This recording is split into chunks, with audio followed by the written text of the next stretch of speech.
And so I think that for me was like OnlyFans. I was like, oh, I'll do this on the side. Like, it'll just be extra money. A lot of girls in Scottsdale do it. Like, it's kind of the norm out here in the West. There are some girls out there that have the intention of starting an OnlyFans with the idea that this is going to make them a ton of money. This topic is everywhere, and women will comfortably sit on the internet or on podcasts and shows telling you how easy and breezy it is to have an OnlyFans account, giving so much of yourself away. And I do think that there is something dark and sinister under the surface that just is not talked about as much. The OnlyFans platform never says that it's for adult content, but everyone knows it's for adult content. The online prostitution website OnlyFans. OnlyFans. OnlyFans. OnlyFans. OnlyFans. OnlyFans. It's OnlyFans. OnlyFans. Expose the industry because we need help. We need help.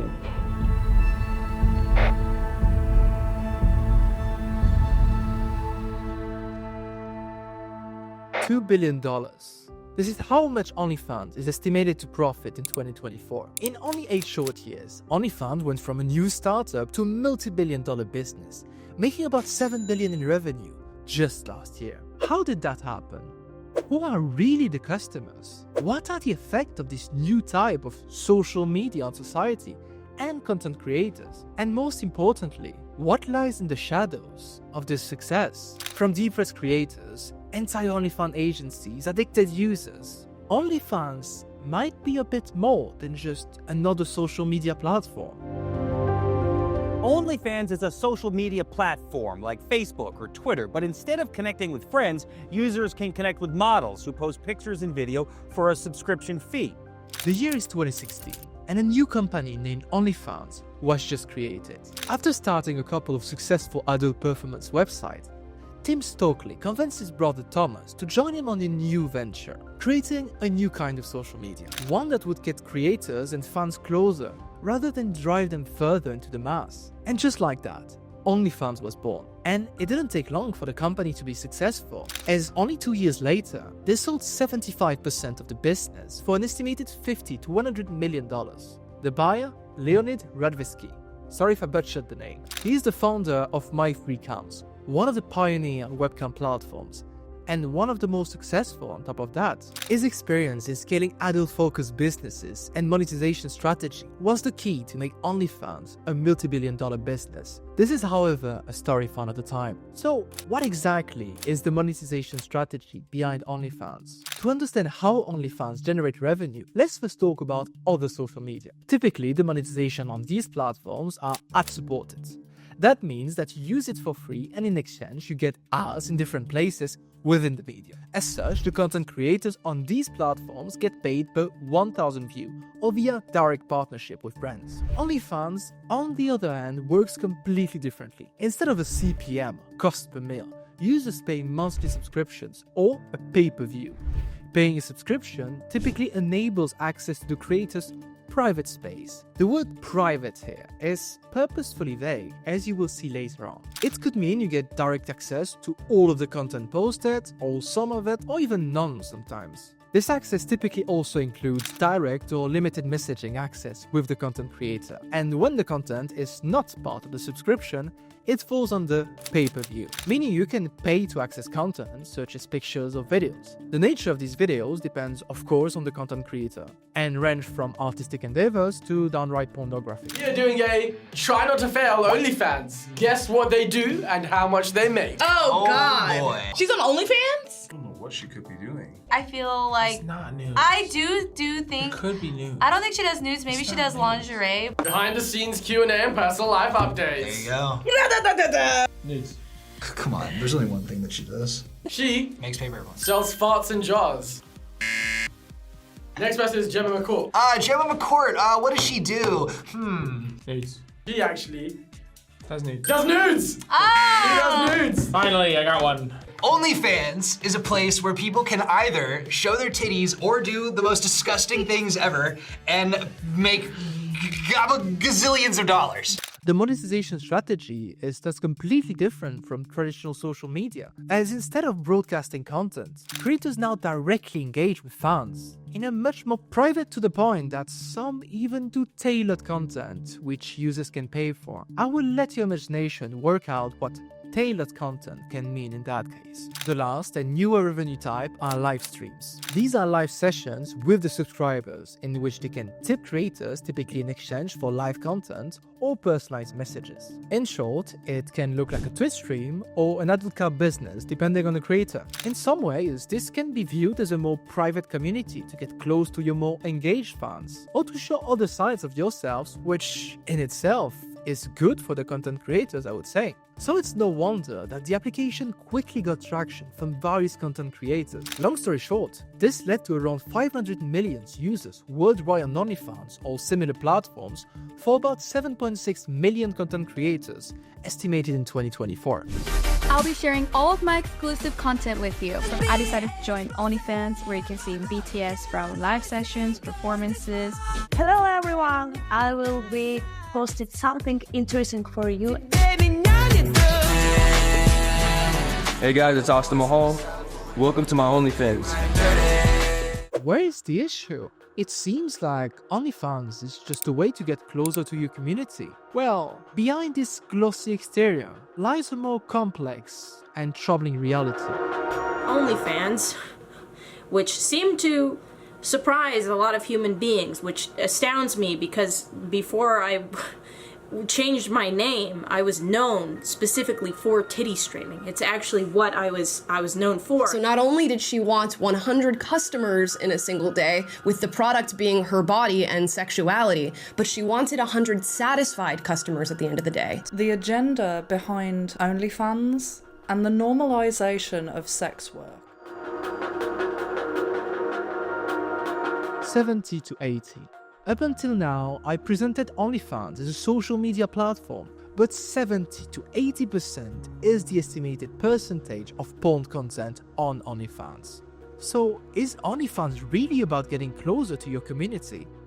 Or well-disguised porn sites? Hard to say when we look at how content creators talk about this space. Back in January 2020, I created an OnlyFans account having no idea how much it would truly change my life, but by doing so, it really helped my YouTube channel take off. It got me out of student debt in general, and helped me eventually buy this house. OnlyFans provides that kind of a platform where I can work from home.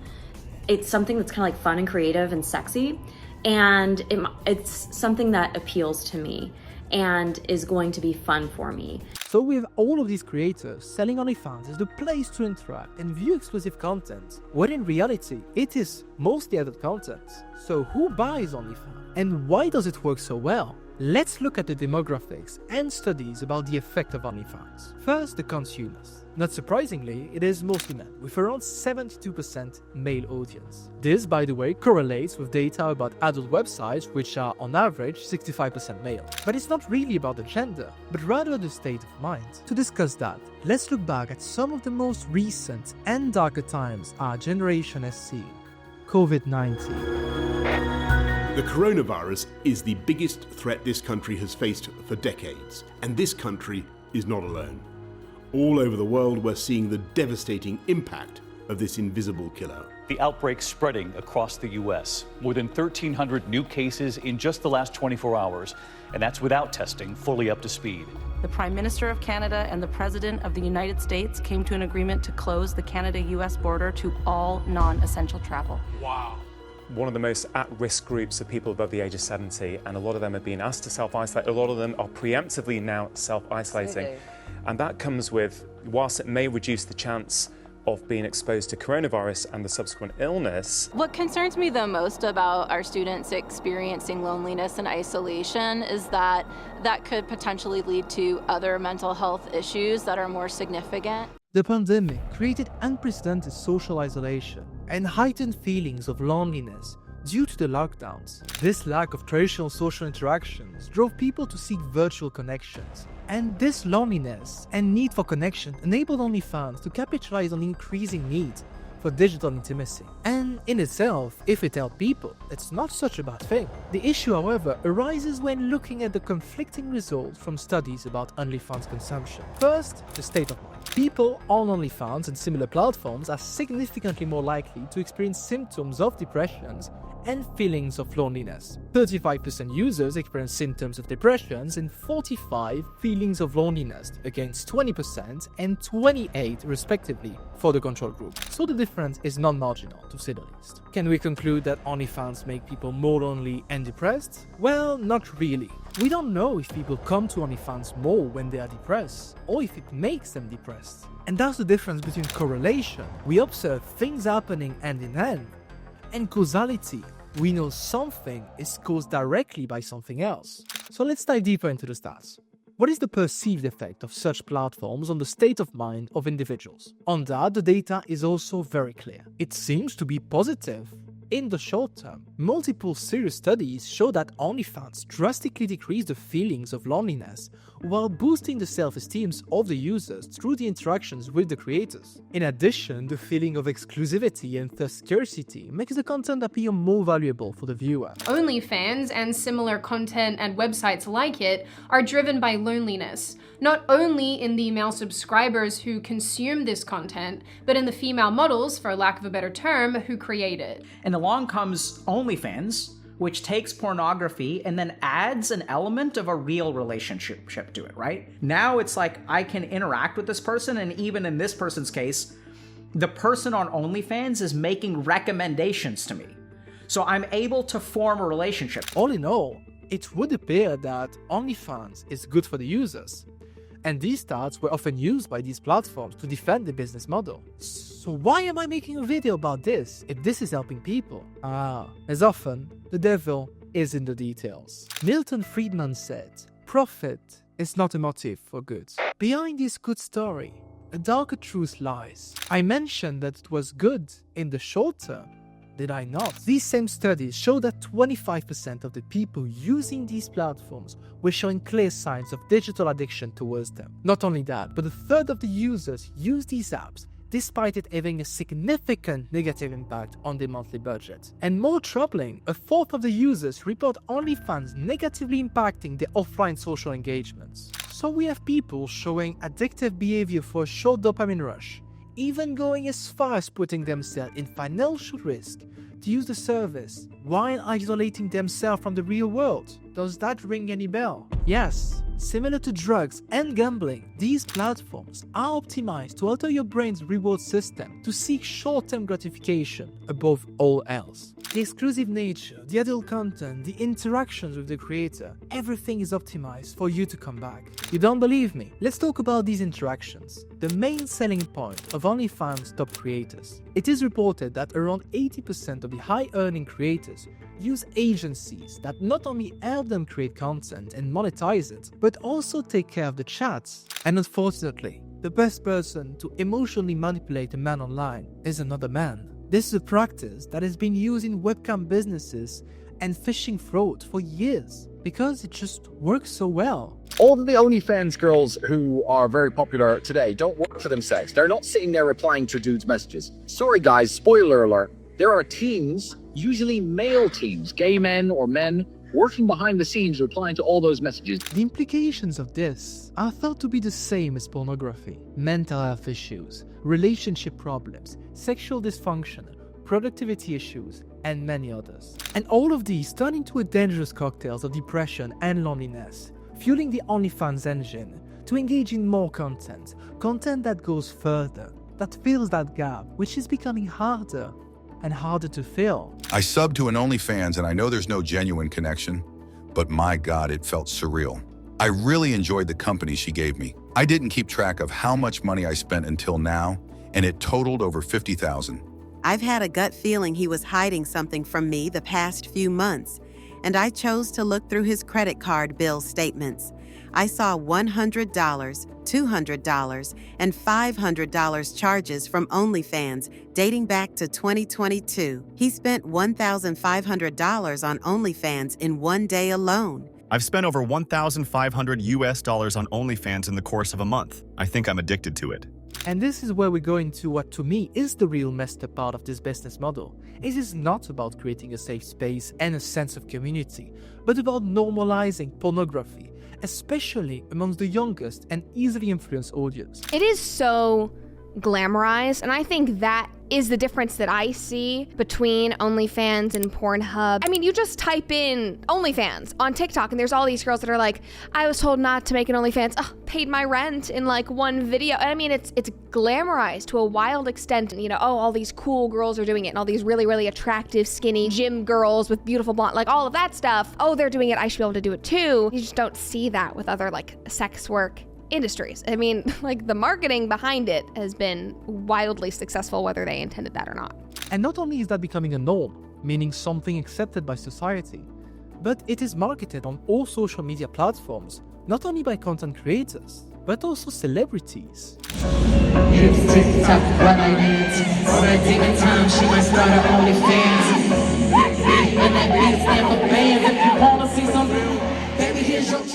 The marketing of these platforms are based on 3 pillars working hand in hand: endorsements, organic, and referrals. First, with the endorsement side. A quick question for you.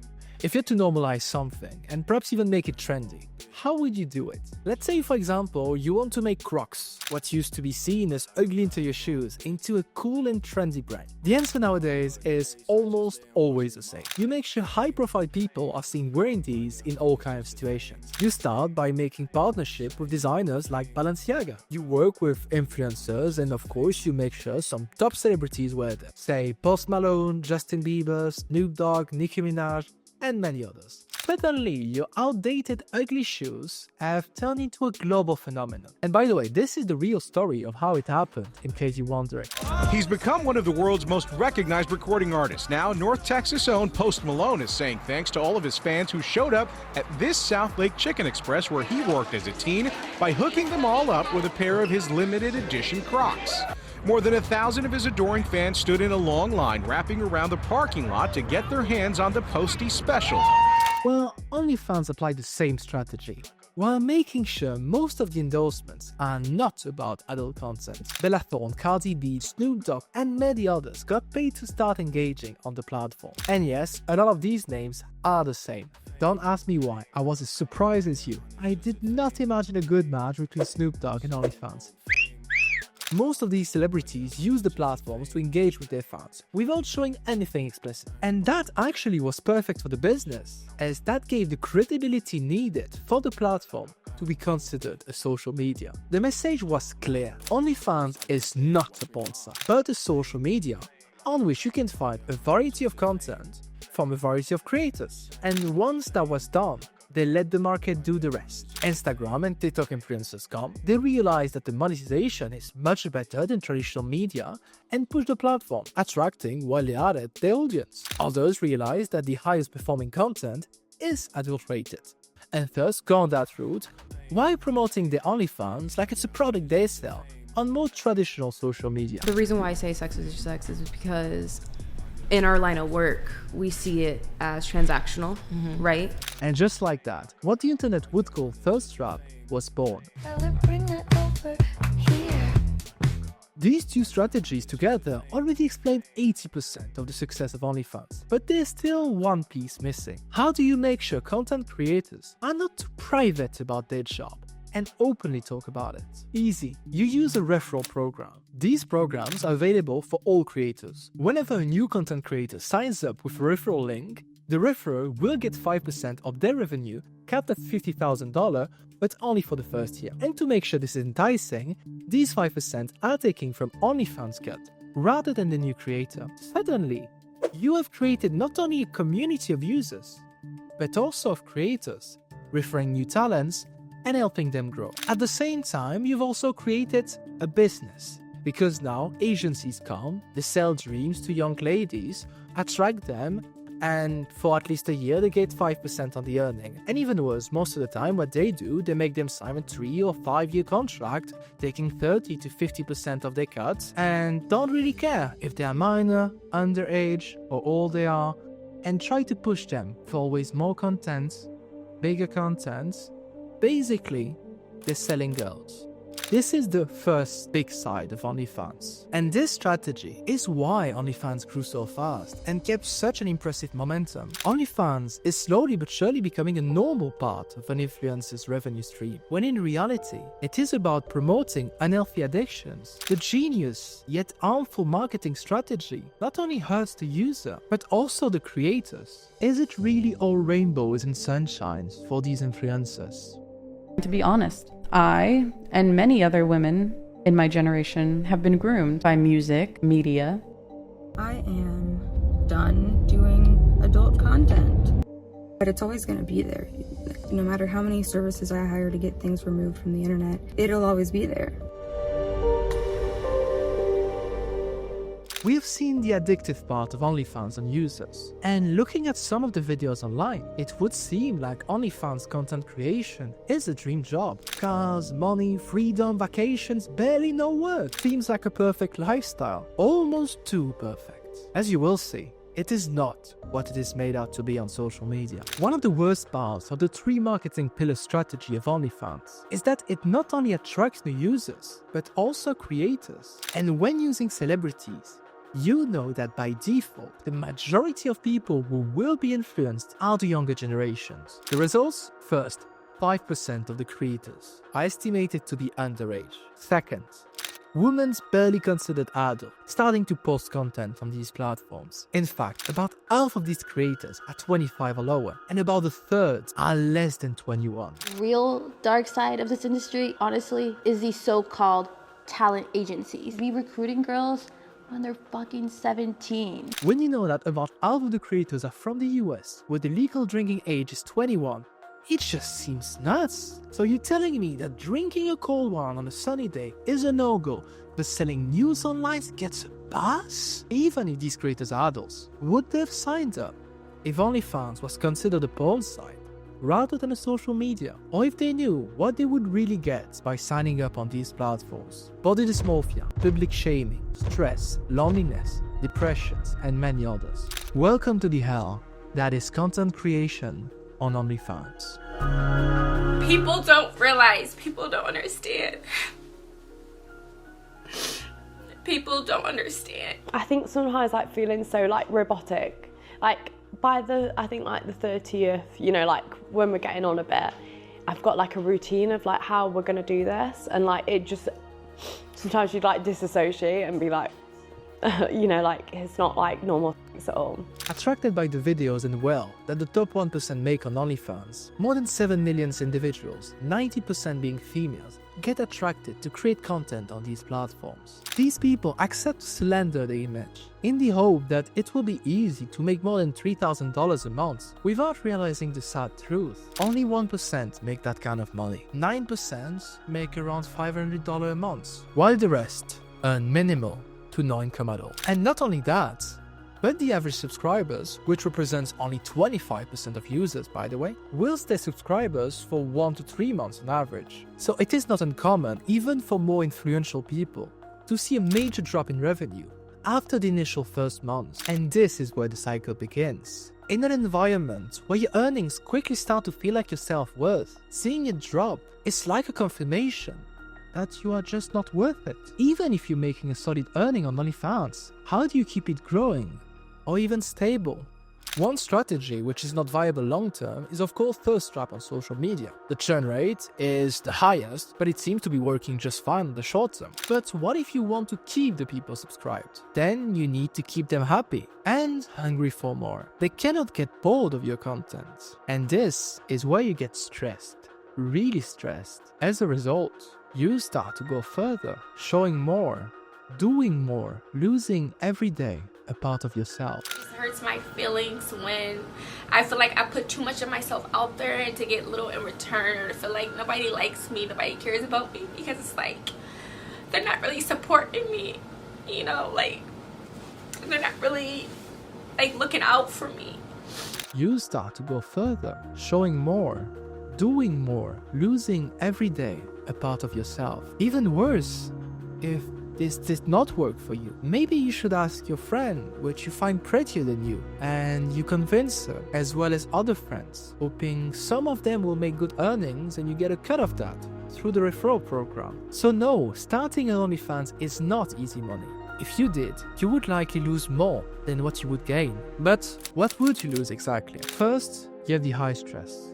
About half of the creators often experience this trying to maintain their subscriber base and to produce content. And this high stress, coupled with the constant feedback and pressure to meet subscribers' expectations, start to change the way you view your body and yourself. You start to struggle with body image, and suddenly it feels like you don't have anyone to talk to. The public nature of the internet and the loss of anonymity that comes with it created a sense of loneliness in you. It seems like you have no one to turn to, as you would now be shamed publicly. People knew you had an OnlyFans. In some twisted sense, you now feel as alone and in need of validation as the users addicted to your OnlyFans. And this is why content creators on such platforms are significantly more likely to become clinically depressed. Nothing disappears online. OnlyFans is not a social medium. It is a company led by one of the best marketers of adult performance website on the planet. Adult content should not be normalized. Don't entertain it. Skip it. Hey, me again. I just want to thank you for watching this video. We tried something very different this time. Still using the lens of marketing and deep research, but with more of a storytelling and personal aspect to the video. Please let us know if you enjoyed it, and if you did, please consider subscribing. This channel is not monetized, so if you want to support our work, go check out our online courses on advertising and analytics. The advertising ones are particularly interesting, as they will teach you how brands manage to be present everywhere, from TV, radio, screens outside, to your local websites. Once again, thanks for watching, and we will see you soon.